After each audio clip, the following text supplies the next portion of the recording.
Hi, Jeters. We are here and ready to go. Sunday evening, 7:36, and we're starting our learning to code or continuing to code or something, part 3. And I just had a very interesting revelation. Oh, before I get into that, music is Dream Clinic, Psycher. Man, I really enjoy these guys. It's a good time. Better turn it down just a little bit, though. So I did some fiddling, and I think maybe milliseconds is too coarse of a granularity for this. So maybe we use microseconds. And I just did a little test, dropping in microseconds, and Visual Studio seems to think that it exists. So we're going to give it a shot, I think, because I'm going to try to do something slightly different. And the truth is, we're going to do this together in real time-ish, and I don't know how this is going to pan out. But what I do know is our initial premise, which I want to show over here. So our initial premise related to whatever repo this was from, TensorFlow, I think. They had this expression, if x minus 1 is greater than or equal to 0. And my thesis is that is less efficient than x is greater than 0. And those are semantically equivalent claims, expressions. So this is my thesis. And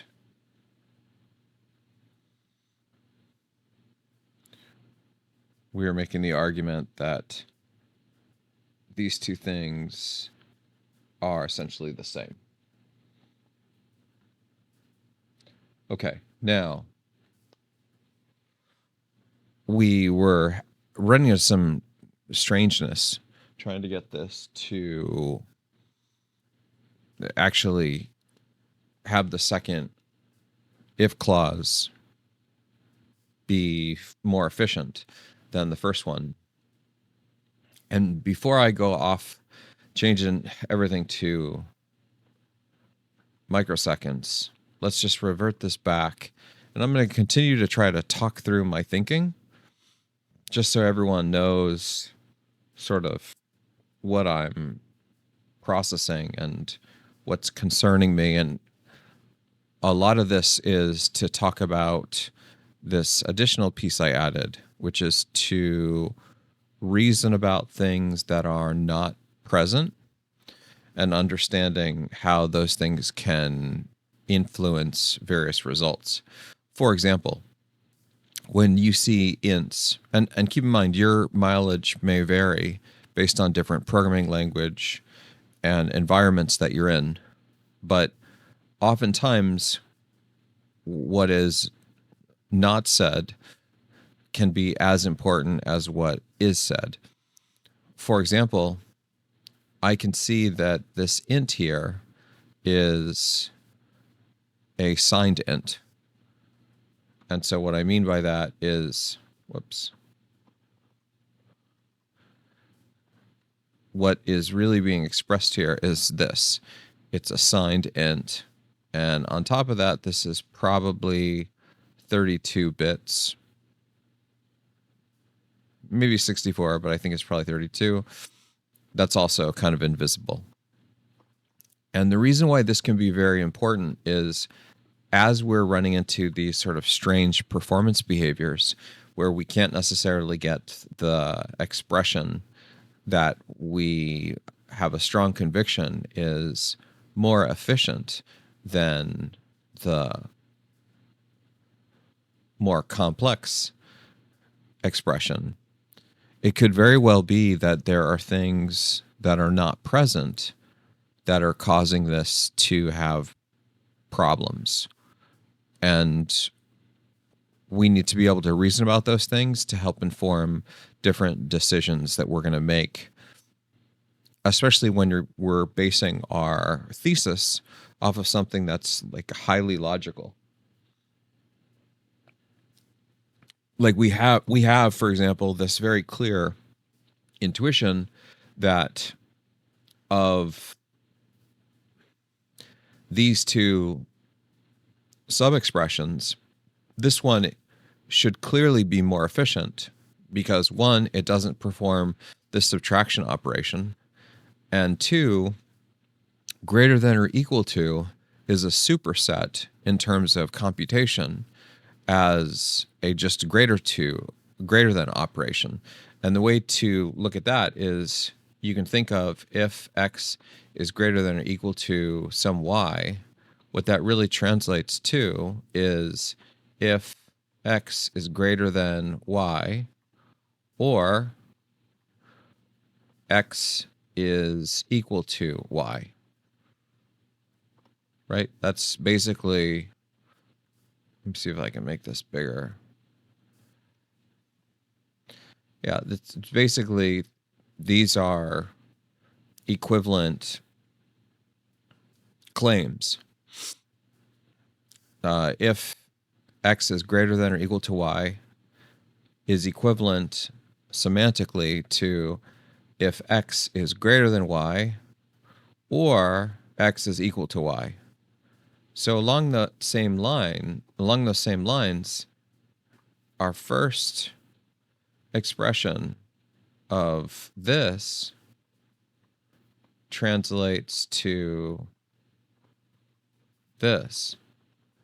And so we can see very clearly that from a logical perspective, this has reduced complexity because it doesn't have to perform this check. However, again, by dissecting this, what we can likely determine is the way that the system is going to see a performance degradation between these two cases are in cases where these first pieces are potentially false. Oh, and sorry, it has to have this -1 piece to it. Otherwise, this doesn't.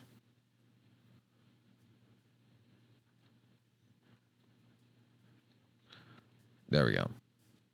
So if x minus 1 is greater than or equal to y, if x minus 1 is greater than y, or x minus 1 is equal to y. And this one does not have the -1. So it could just be essentially -0. And so this just essentially removes the equality check. So it's actually multiple things. It's dropping the subtraction operation, but then having this additional operator. But what you can see, though, is what we really want to be able to trigger to show the performance degradation. And this is probably how the compiler is translating this, I suspect. And you may be wondering, Goju, how could you possibly know how the compiler would translate this? Because couldn't it just do the equality check first and then do the greater than check? Yes, it could. But I don't think that it's going to do that because of the range of possible true states. The range of possible true states for this is essentially whatever n is greater than y. So whatever the first value of n that's greater than y until the maximum bound, the maximum value of that integer type. So for example, if y is 10, then as long as this is 11, 11 to anything is going to be true here. And therefore, you want to check this first because the likelihood of this being greater, just based on pure statistical range of numerical values, this has a stronger likelihood of being true. And since we know this is an OR operation, that either this one or this one can be true, we're going to be leaning toward a true outcome. If this were an AND here, it would be different. And we are going to tend toward failure because it's harder to satisfy the ands because they have to both be true. And so we might check for the thing that is more likely to be false first. But in our OR cases, boy, I really don't know how to type on this keyboard. In these OR cases, we want to generally check for the thing that is more likely to be true first. And so going back to this example where y is 10, so if x is 11, I mean, in this case, it have to be 12 because the minus 1. But for any value where x is 12 or greater, this will be true. So that's, if it's a 32-bit integer that's signed, that's the number 12 to 2.1 billion, I think. That's a large range. This, on the other hand, is now only the value 12. So y is 11, so 12 minus 1 is 11. So for only the value 11, is it true that this part will be true? Therefore, the range of possible true cases are significantly reduced, and the compiler is going to, a smart compiler, will push this operation to be second after this because of understanding the semantics of the operation, understanding that this OR operator is going to lead toward truants, not falseants, lead to a true outcome rather than a false outcome. And so you want to find the fastest way to true. This is the fastest way to true. This is a slower way to true. So in order for us to show that this is going to be faster, what we really want to do is find cases where this part will be false and this part will be true. You could argue, both cases are false. We could do that as well. But what you don't want, essentially, to try to show the performance difference is where this first part is true, because then what will happen is this will be true, this will be true, this part won't even get executed. It'll just short circuit the logic and say, no, I already know that this part's true. So this is something we need to keep in mind. And I actually made a little bit of a mistake, I think, in the prior example, in that the R and C values were fixed. Yeah, I wasn't changing them. And because they were fixed, I think it would always be...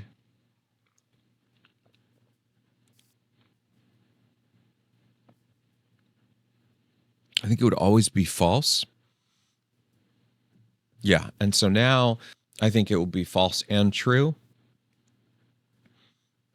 Looks like it will be true a lot more based on this, but this is something else we want to keep in mind, is that now that we're getting into sort of the weeds of this expression, we need to find a way to sort of tease out and push forward the overhead specifically with this and have it not be something where it essentially doesn't execute the second part of this expression because the first part is true. So we keep that in mind, but then we're also keeping in the back of our mind that this millisecond granularity is perhaps too coarse for this exploration, this experimentation. And so what we might want to do is just change this to microseconds. So before we do that, let's run this and just see where we are. We can just recheck essentially our baseline, and then we can start to fiddle with this. So I made a couple minor changes. Oh, yeah, I was doing something like the average of these cases, and I want us to look at these. And I think what I might have saw is the numbers were coming in backwards initially, but I think they've kind of leveled now. So this is starting to look more and more like our TensorFlow code, and that we have these two inner loops now for each of these iterations. And then we have this outer loop. The outer loop point was to essentially give us numerous calls. So in some sense, we're warming the cache fairly for each of these systems. And then we can see, rather than just being one experiment, this is how you sort of do more correct experimental evaluation of things. You want to run multiple experiments and then have it be the result of like potentially the average or the median. The mean or the median, maybe both of those results. And again, I'm trying to make sure I get the mathematics of this right. The mean, or is it? Let's look this up just so I don't say this the wrong way. I think the median is the middle item, and that can be very important when you have long tails because it can be very different than the mean. So let's just look this up. What is the difference between mean and median? Okay, the mean is not interested. The mean is the average of the set of numbers. Okay, yeah, calculated as something like the values divided by the count. The median is the middle value, right? So this is really important for long tail type of things. So when you have a very long tail, what you'll see is the median will be closer to here, right? And so that could be a smaller or larger number, whereas the mean is going to be pushed out more toward the long tail. And is that right? Yeah, I think yeah, you get what I'm saying. It gives you, in some sense, I think, a more accurate representation if there is a cluster of items, right? There's like a big cluster. Yeah, maybe I'm not looking at the clustering the right way, but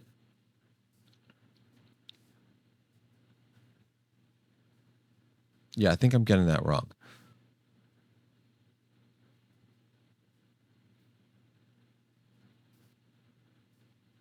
Yeah, I'm imagining it being inverted in my head.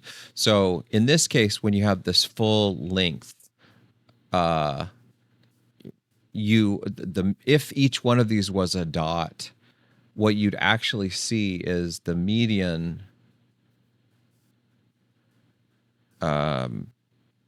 Sorry, the spelling was confusing me there. The median would be closer to here, right? If each of these was an individual dot, and then you would see a smaller number, right? Whereas if it's the mean, then you would see a larger number. And that, when you're trying to understand like the true distribution of the values, the mean can be misrepresented in cases when you have large disparity of numbers, like like for example the cost of housing, I think in California, if you did the mean, it might be like $1 million or something. But if you did the median, I can almost guarantee you it's going to be closer to like $100,000. And that's because there's a number of houses that are the majority of the houses are not like $1 million houses if you are outside of LA or NorCal or that type of thing. And California is huge, right? You have a lot of rural towns. And so if you look at the median cost of houses is going to be much smaller. And that's far a more accurate representation of the total space. But if you looked at the mean, because there are certain areas like Beverly Hills or Los Angeles or Palo Alto or Atherton where the cost of houses is on, in the hundreds of millions, they push the number way up. And that's why you generally want to look at these two values so you can see what the difference is. If you have a perfect Gaussian distribution, like it curves up and curves down, then it's just going to be like dead in the middle every time. But when you have distributions like the one in California, you likely will see very different values. Okay. Now, that whole rant was to let you know that that's what I'm doing here. And I haven't introduced the mean or median yet, but maybe I'll add that. But that's the additional piece I was adding to try to get a better sense of how much some of these external factors that are invisible to us are impacting things like speculative execution, warming the cache, this type of thing. Okay, now let's run this and see what our results are. I think I did something like 5 runs for each category, something like this.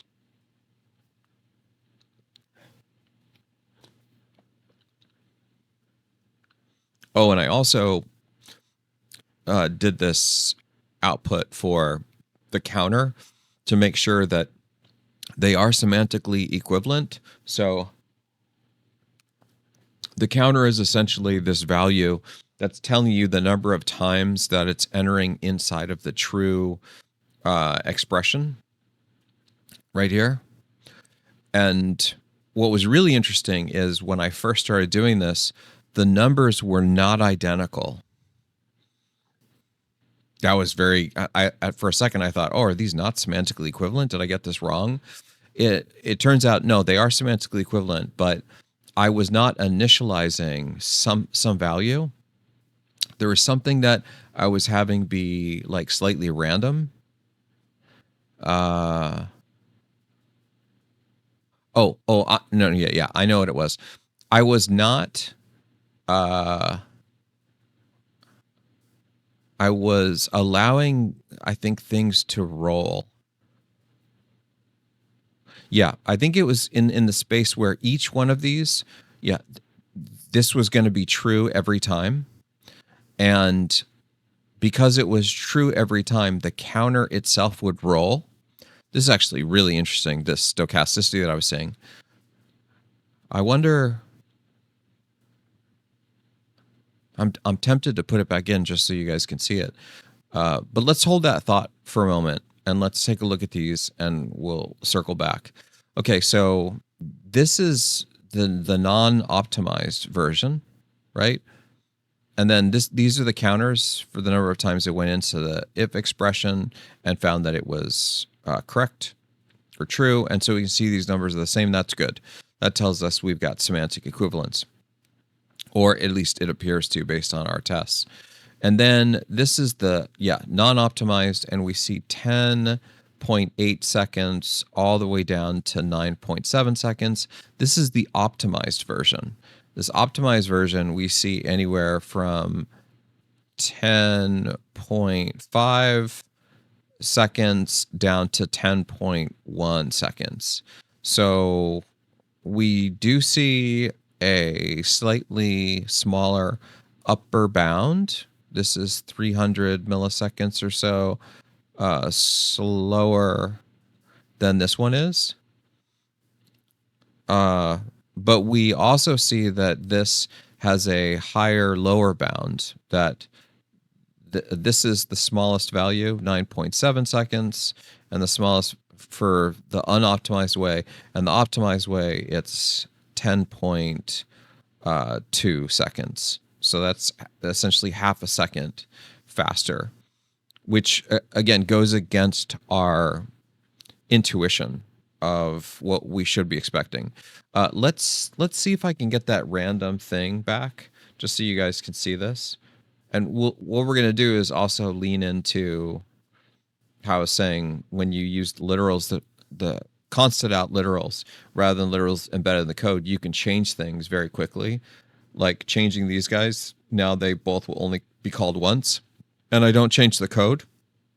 So then after I do this test, I can set it back to 5, but I only want to do 1 this time because I just want to see if I can get it to roll again. So what I think I did is,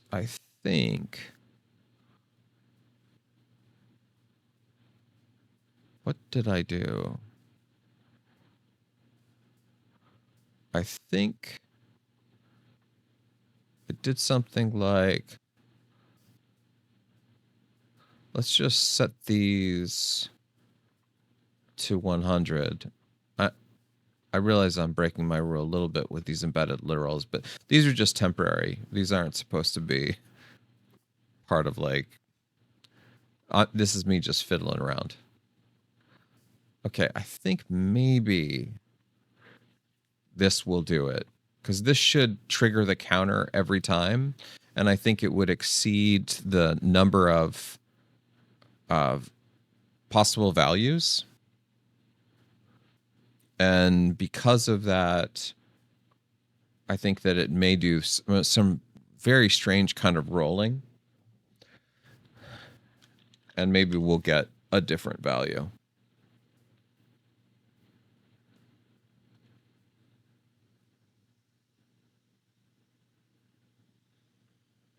No, that's not it.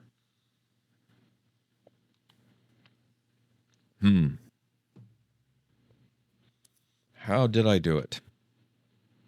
Let me just take another quick look at this. It's true every time.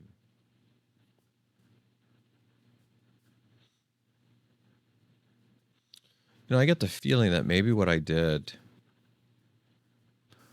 was I just did this, and this is what caused it.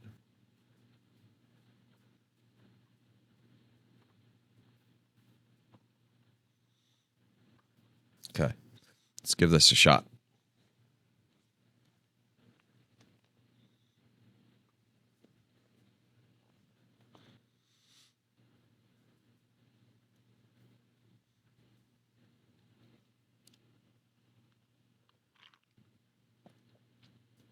Oh.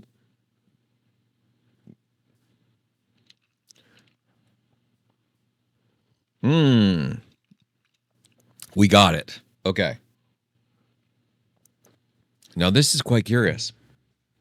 I'm glad we experienced this. Okay. These two numbers are different now, right? Our counters are different. This is very strange, because this, again, keep in mind, this counter is, in theory, it should be triggering. If these guys are equivalent, if these expressions are equivalent, they should trigger exactly the same number of counter values, even if it rolls, right? Even if this rolls, it should still do this, right? But clearly it's not. And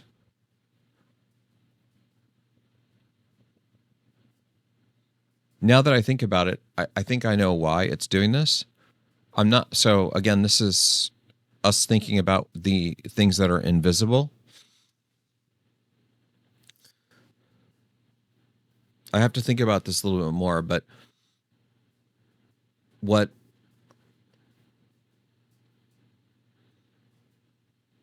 Yeah, okay. I think that it has to do with the -1. So in this case, R and C will roll. Okay, these guys will roll. At some point, they will go beyond the maximum value of 2.1 billion, and it'll roll to be negative 2.1 billion. Yes. Okay. Yeah, I'm fairly sure I know now why this is happening. Again, I'm just speculating on this, and it may be super, super hard for us to try to show that we're correct on this. Let me think.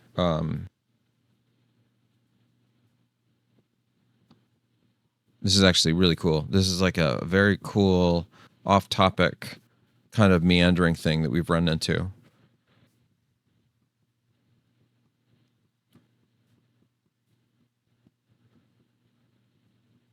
Because what will happen in the case where it rolls to the negative number, these systems will both roll to the negative number at the same time. But when you have the maximum negative number and you do a -1 on it, it then will roll it the other way. And it will become the maximum greatest number again. This doesn't perform, this is my belief in my head. This one doesn't perform the -1 operation. Because of that, the value of R and C will roll only when they roll. This system will cause them to roll twice. They'll roll once when they reach the maximum value and then become negative, but then they will roll back when you do the -1 operation on their greatest negative value. Therefore, if this rolls 2 times, there will be 2 iterations where this one will, I think, be true and this one will be false. Is that what? Yeah. Because of the maximum negative value and the -1 making it the maximum positive value. And then it, like, if it didn't have that bit flip, then they would be the same. Okay, I think that there is a way we can test this. Yeah, there is a way. And we can just make it not roll. And there's a few different ways we can make it not roll. The easiest way is we just reduce the number of loops. So let's just say, this is actually super exciting because I wasn't planning on doing this at all. And I'm fairly confident that this is what's going on, but I don't actually know. So we're figuring this out in real time together. Now, what should happen is this should not be large enough, right? If you just add these zeros together, this is only 100,000. And so there's only 100,000 loops now. Actually, let's add one more just so it's 1,000,000 loops. 1,000,000 loops, and like most of those I think will be true, except for the 0th one. Yeah. And so we'll probably get like 999,999, something like that. But it won't roll. And so because it won't roll, we should see the same number this time that will go back to the fact that they are semantically equivalent when you're not bugging out on reaching the maximum size integer values, essentially exhausting the hardware. Yes. Okay, see how these numbers are the same now? They're the same because we didn't loop. We didn't hit that the rolling point for the negative. And now we're not going to change this code at all. This code stays all the same. We're just going to go back and change this to the original number where it will roll. And then suddenly now these have the appearance of being semantically different, but they're not. And we just demonstrated that. And the error here is an error that happens due to essentially real life, right? Like this is one of the, and we see like, again, this is not this is not a stochastic output here. It's going to be 2 off every time for this number range because it's going to roll twice in this iteration.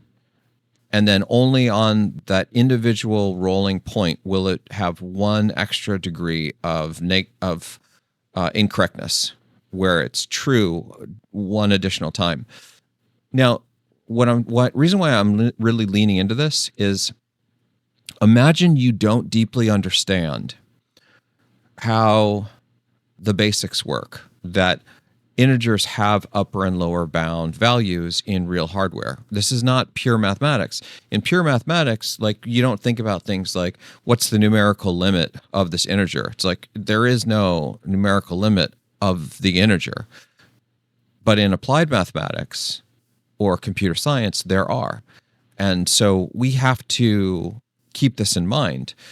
And I think this is one of the benefits of being very well versed on the engineering side of computer science. You don't just know about the theoretical, you understand practically, here's what the hardware looks like, here's how this thing is implemented.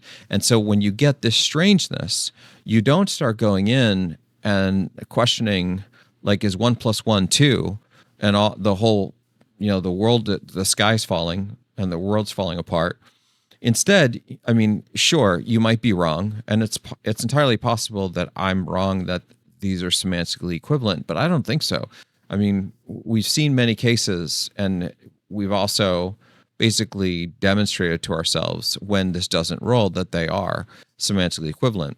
But this output seems to show us that they are not semantically equivalent, and it's really important that we deeply understand the basics, like integer rolling. So when we get strange output like this, we don't immediately start saying, oh, we're totally wrong, this is not right, let's throw this out. Like, if you understand the basics well enough and you feel like you have those mastered, you shouldn't, for example, when I got this mistake, I thought for maybe just a couple seconds that that it was semantically inequivalent. And then it was just ejected from my mind. That it was like, no, this is some strange rolling, something that's going on. These are semantically equivalent. Like, I can look at this logic and say, this makes perfect sense to me. And I can walk through the truth table and do the corner cases and show, like, no, this is actually valid. But if you don't have a very strong grasp of the basics, when you get things like this, there's a good chance that you'll talk yourself out of it, that you'll say, oh, no, I'm wrong. Look at this difference here. Oh, shoot. And then you throw it all away. You weren't wrong. You were right. But, like, these strange things will happen, very much like what we're trying to show here, and how our goal is to show that the optimized version is faster, but what we're seeing is that the unoptimized version is potentially faster, or at least equivalent-ish in terms of speed. So now that we are getting these true cases, what we pointed out before is what we really want are a lot of false cases, because the falses will evoke this equal operator, which is going to, in theory, make this slower. It'll force this -1 operation, but the bigger one is it'll force the equality after the greater than value fails. So one of the ways that we can get this back to lots of failures is, I think we can do something like this. We can say,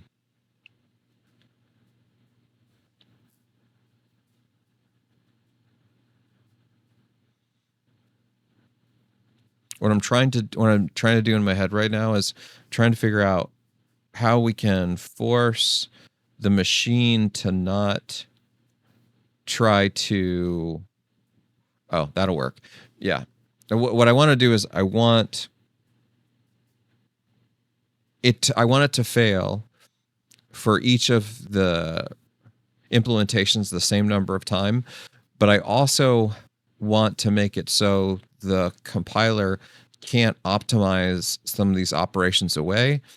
And what we need to do essentially is we can't just have it be zero, because the compiler is very smart, and if it sees that they're just zero and they're not changing, it'll say, wait a second, like this value, I don't even know if I need to actually execute this, because those values don't ever change. And so if this is true once, I'm just going to store that, and then every time I'm just going to give them the value. The way that we can combat that, because we want it to fail, is we can say something like this. We can say rand mod 10.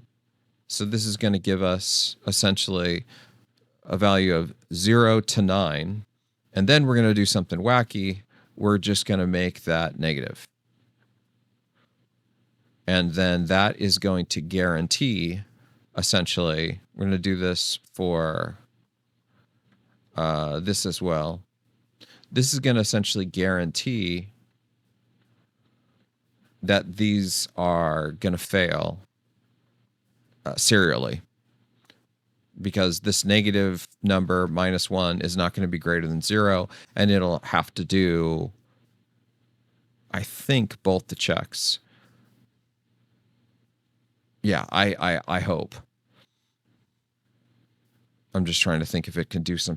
There's just some cleverness that it can do with 0. If we change this number to like 7, let's just do that. There's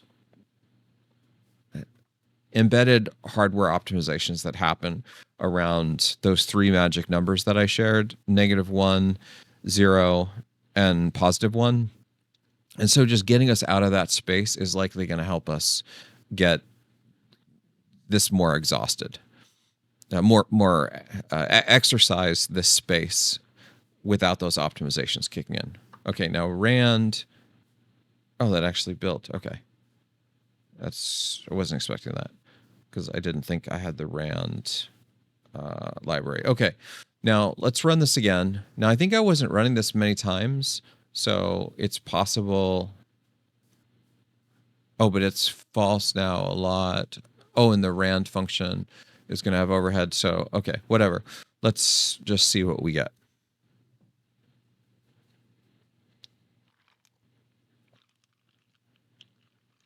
I mean, I guess rand is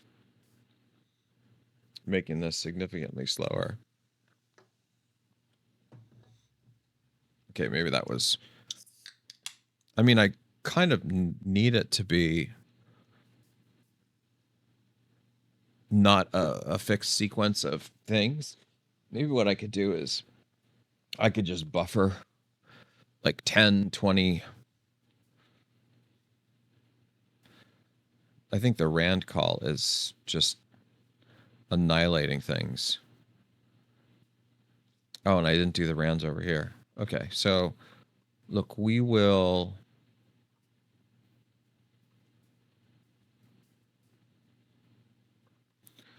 just going to make this. Oh. Okay. Let's run this again.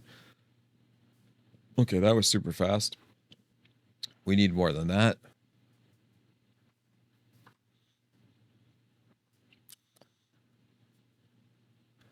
That's still super fast. Oh, optimize one 4 milliseconds faster. That was 500 milliseconds. This should be in theory on the order of around 5 seconds. Probably a little bit less than that. Okay. We're seeing something now. Okay. Let's change this to 5 so we can see multiple iterations. It's interesting. I was actually going to have us do a different class implementation, which it looks like we may still need to do, given that once this thing gets cached, it starts to figure itself out. Keep in mind, the ran call is still giving us essentially deterministic output. So even though it's random, we're making sure that it will fail every time. And so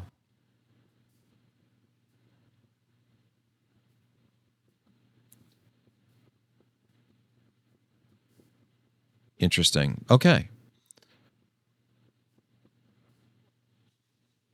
Okay. There's more for us to do here, but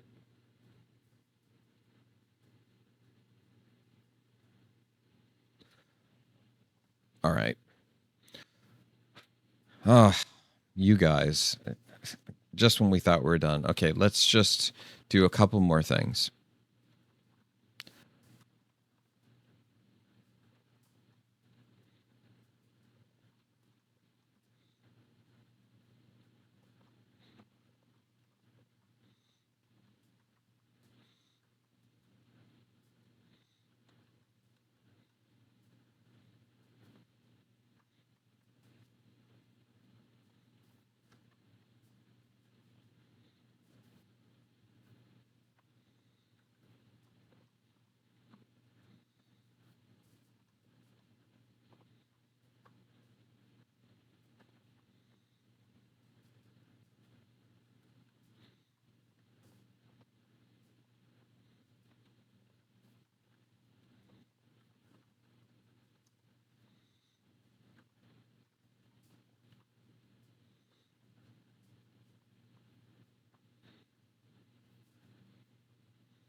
See, I this is why I generally don't do copy paste. Is I almost got that wrong, and I did get this wrong. See, I know better, and I still copy pasted, and I almost got burned on two different things because I have to update both this and this. Let me just give myself a second here to see if I got this right. Okay, we have these two new std vectors. They're going to keep our results. We have matrix results, matrix opti results. We have our result guy. It gets set to this iterations. We push this into our vector, and then we output the result. Then we do the same thing over here. We call the opti version though, and then we push this back. We do this, and then now we're just going to do std out, std endl, std endl, and we'll do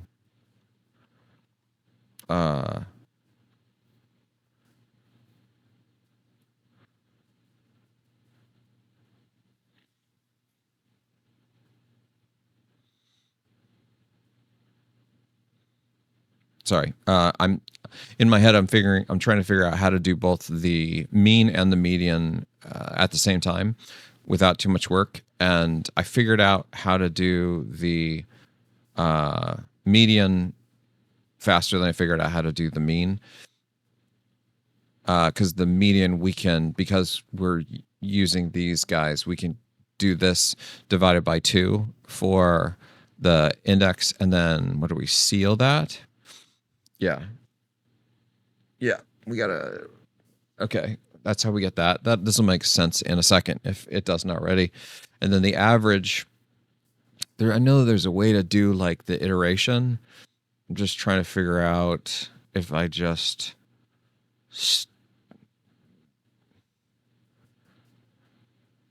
do like a total, and then it's just easier. I think I'm just going to do that. I think I'll just do total matrix total equals 0, setting the 0 on purpose, right? Because we're going to do a plus equals on it. Didn't need to do that for result because results being set directly to equals. So, and this will be matrix opti total. I want to keep these things separate. And mostly I'm doing this just because I'm lazy, because I don't want to have two more for loops that are going to add all this together. And again, I do think there's a way to do the full collection for the vector to just iterate, give me like all of the results, essentially the sum of all the elements. But I don't know what that is off the top of my head. And so I'm just being lazy. Okay, so we'll call this matrix total plus equals result. Yep. Okay, yeah, I'm not going to do the copy paste. I'm going to follow my matrix opti total plus equal result. Okay. So now we have the total, and let's look at all this. So we'll say matrix total time. This is going to be the matrix total. And then we'll have this be matrix opti total time. And let's be hyper pedantic here. And this is going to be matrix opti total. Okay. Then we're gonna, I should really just be using the std namespace.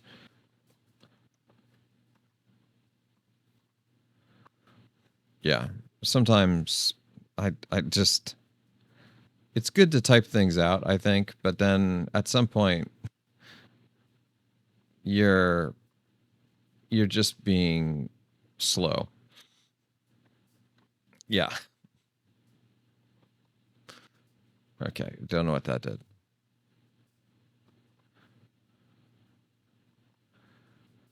All right. So this is going to end out there.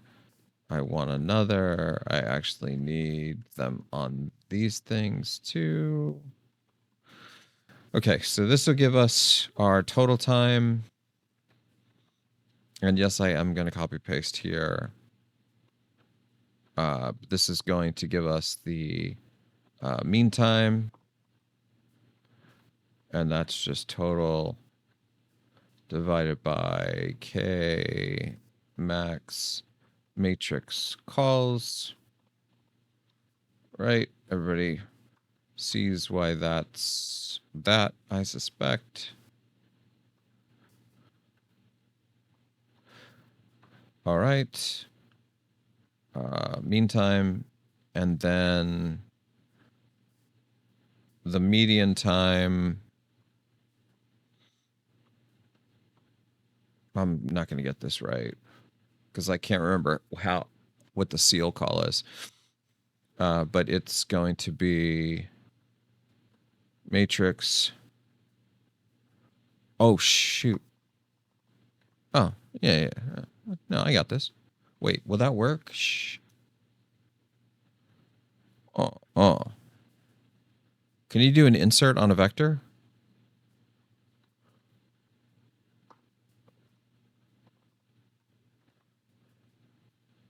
Yeah, I didn't think so. So insert is this idea.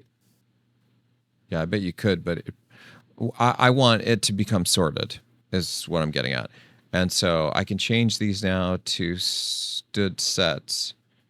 Okay, so we'll walk this up here. You don't know what this is, so we'll just do this. Okay.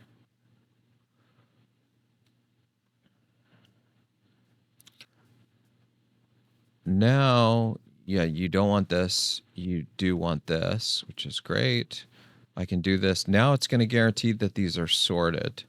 And now what I want is I want the middle one. I want the, in this case, the third element, because I know they're sorted, because that's what insert's going to do. And so just give me the third element. But now that they're in sets, I don't know that I can do that. I can do that if it's a map. Can I just get the there's surely we can do this.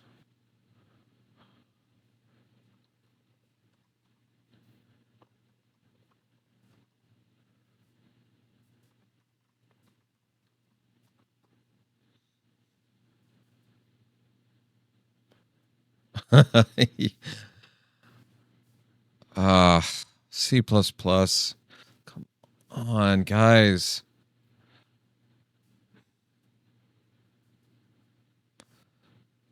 Like, I know I can do the for loop on, like, this.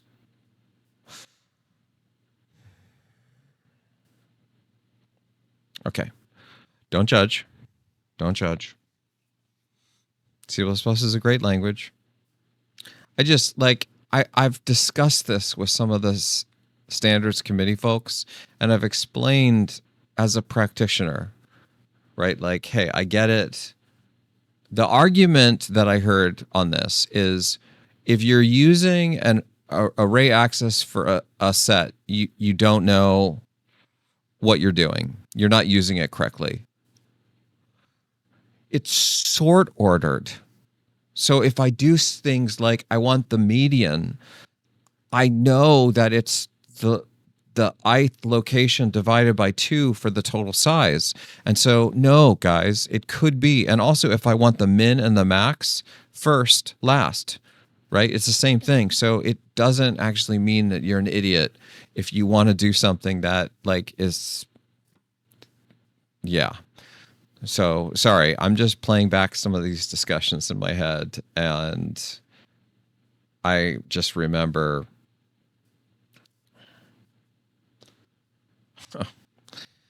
Yeah, I just... okay. You know what we're going to do? We are going to...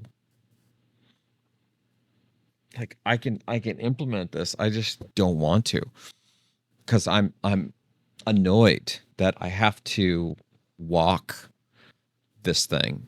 I mean, there's like...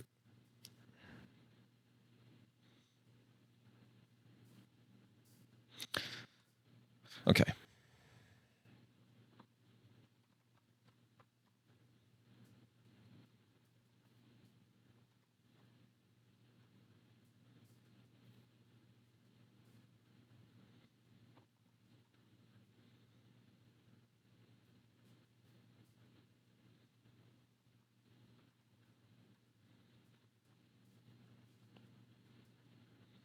Do you don't like this?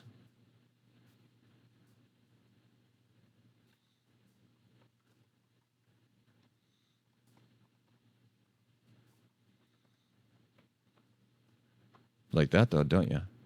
Ha! All right, C++. I'm ready. Let's do some battle. Okay? You want to let me do it that way? I'll do it my own way.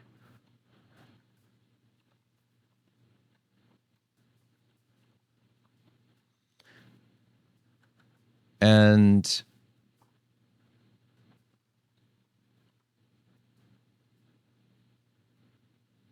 I'm just going to put this in here just for kicks and giggles.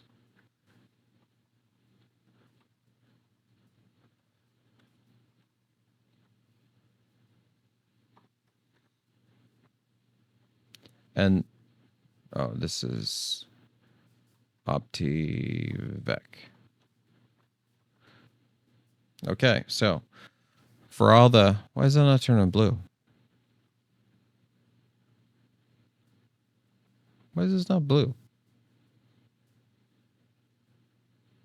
Okay.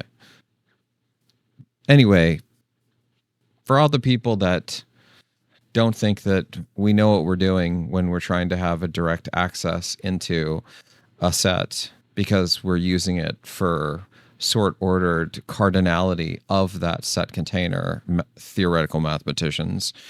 Yes, actually, there is a reason for doing this. It does actually make sense. And I know that it's stored as a binary or a red-black tree under the hood. And so you can't have guaranteed direct access time for that. I understand this, but you are making me do this so I can do this.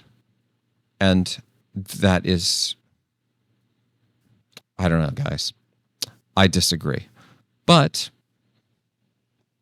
I think if anything, this hopefully is evidence to you Jeters that you can absolutely love something and still be critical of it for it to be better, right? I do think that C++ is a wonderful language. And it still annoys me with how verbose I have to be to do things that are not crazy, but because people think that this is going to be abused and misused, they don't implement it. Not because you can't, you can. If I was allowed to hack into the standard template library, I could code this quickly and it would work. It would be fine. But anyway, what I'm going to do here is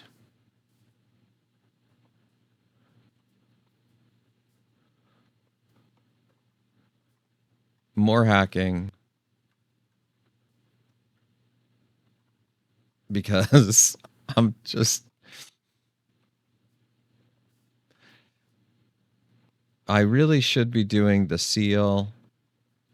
No, I shouldn't. It actually works. I changed my mind as I'm writing this. The reason I was saying I should do the seal is that in the cases where it's odd, it would give the wrong value. And as I was thinking this, I realized, no, it's going to be right either way. When it's even, what will happen? So right now the container is odd. And so there's 5 elements. It's going to give you a result of 2.5. And we that will round it down to 2 because it just does the floor, and then +1 will give us 3, which will give us the correct location. It is actually true that if this has only a single element, my math here will crash this. As long as it has, I think, at least 2 elements, it will be fine. But that doesn't quite make sense to do the mean if you have less than 3 elements, essentially. Anyway, when it's even, so it's, maybe I just confused myself again. Hold on, let's say 6.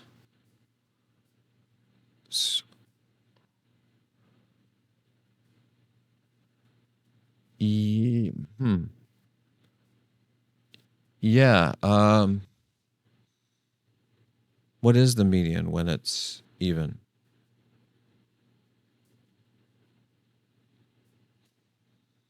Because there is no middle.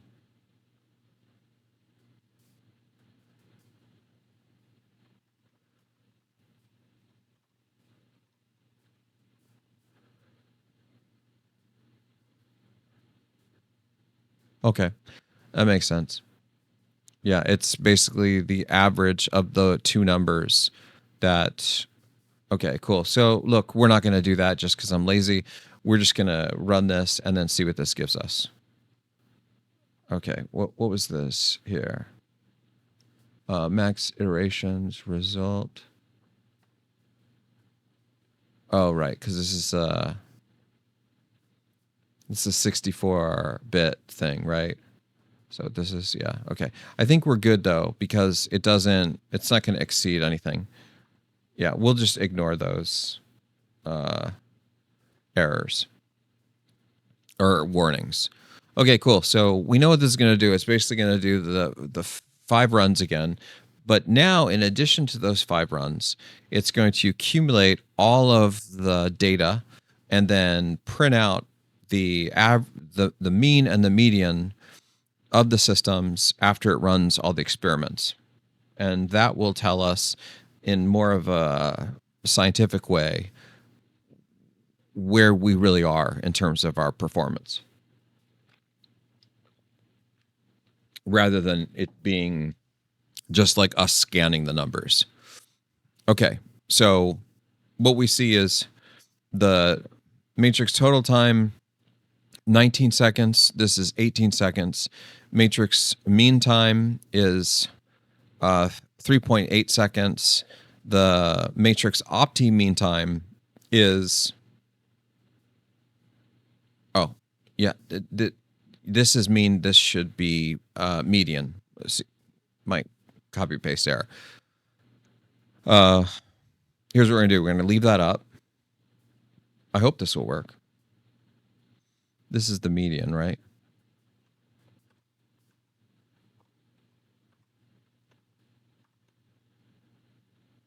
Yeah. Oh, it closed it. Okay, but I think what we saw is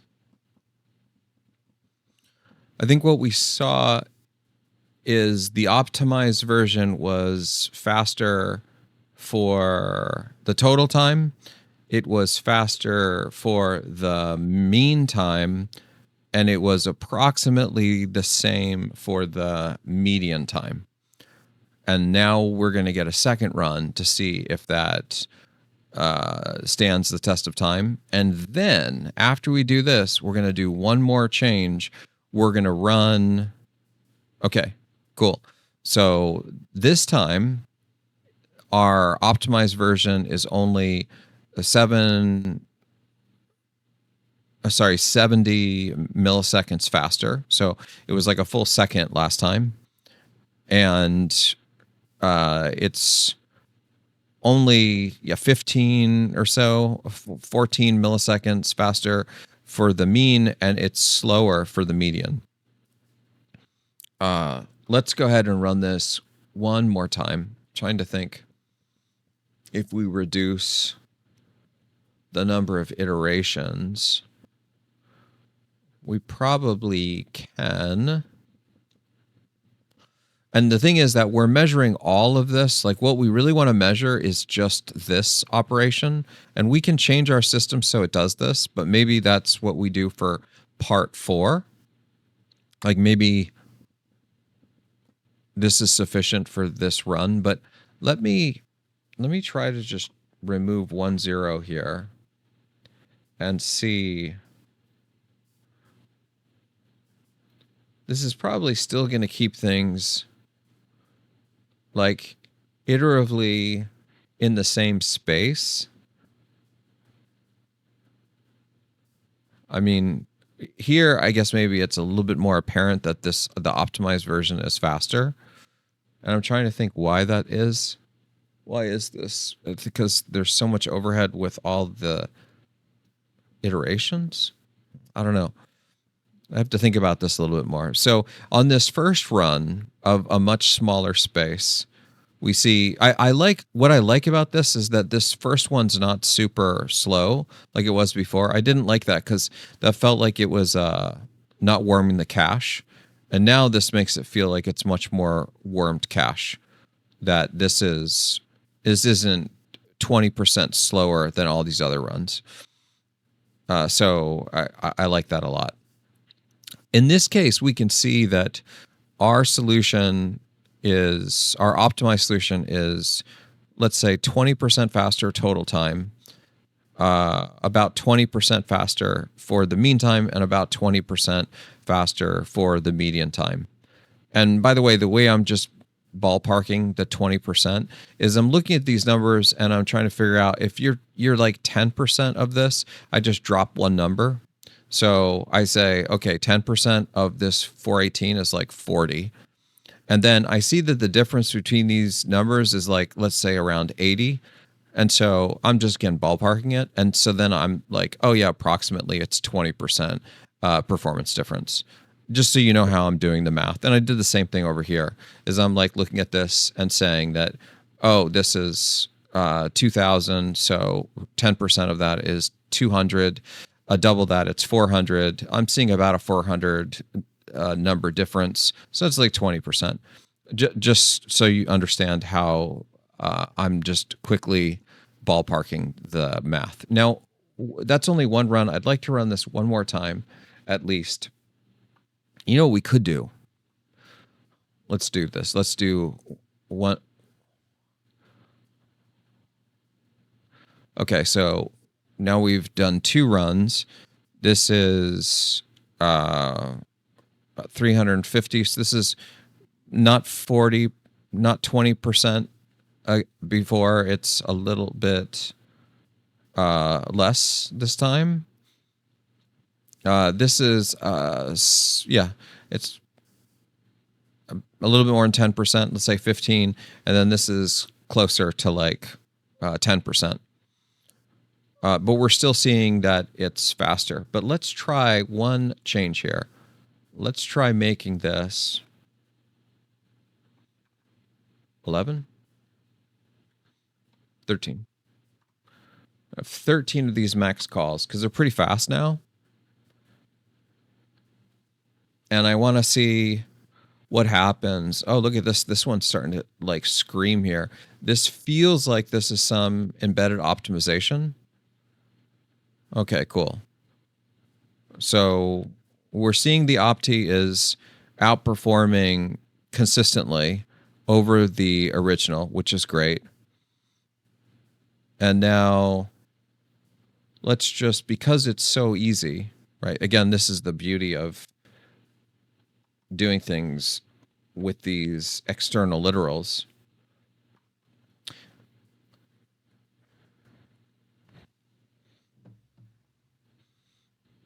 We'll do this last run and then we'll call it an episode. And then maybe we'll come back and look at some other things. Oh, it's interesting. There's some strange results on this one. Okay, this one still is faster across the board on all cases, which is pretty cool. Oh, I wanted to, sorry, there's one more experiment I just need to run as being a good scientist, and that is we want to call the Opti first, to be fair, because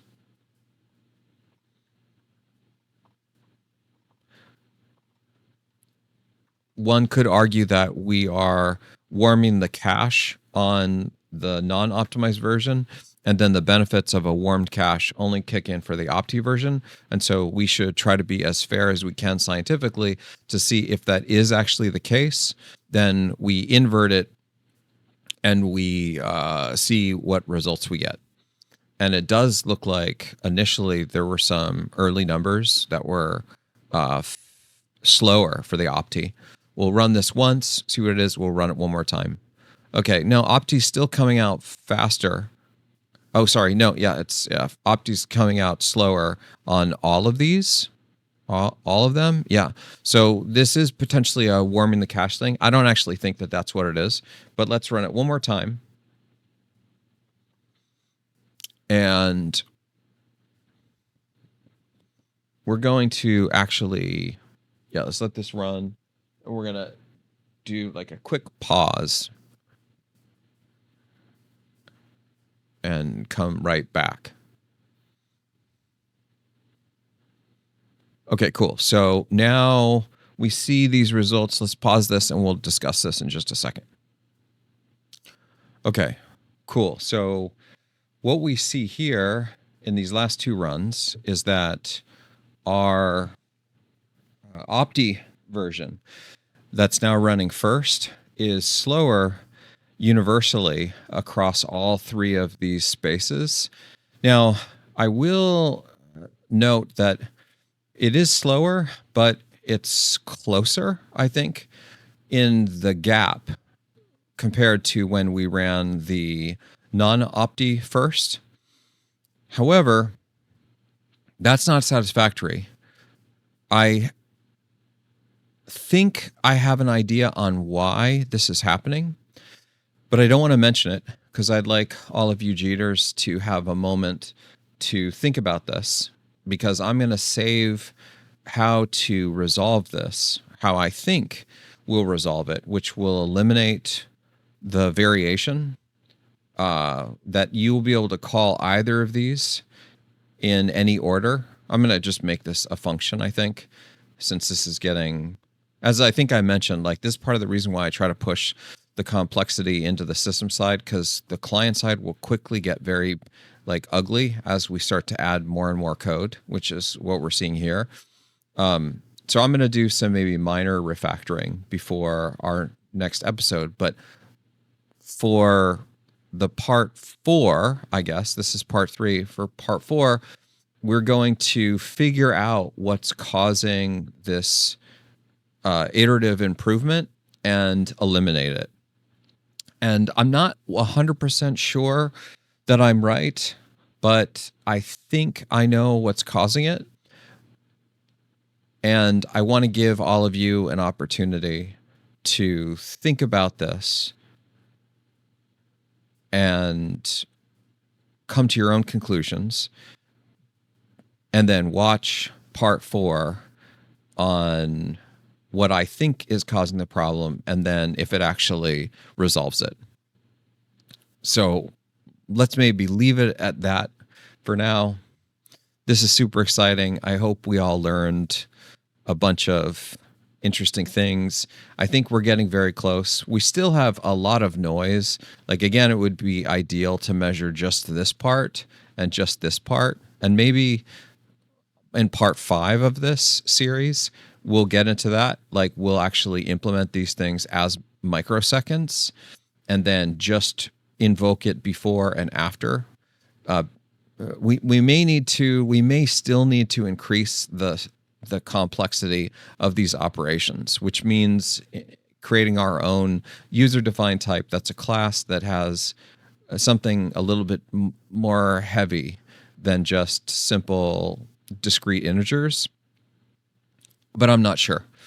I was hoping that we would get to the point to where we'd see enough to where we could just call it a day. But now that we have the variation in this, once we eliminate that potential noise, it may be sufficient, but I guess we'll see what the Jeters have to say. If all of you are really having a good time with us doing a deep dive on this and exploring,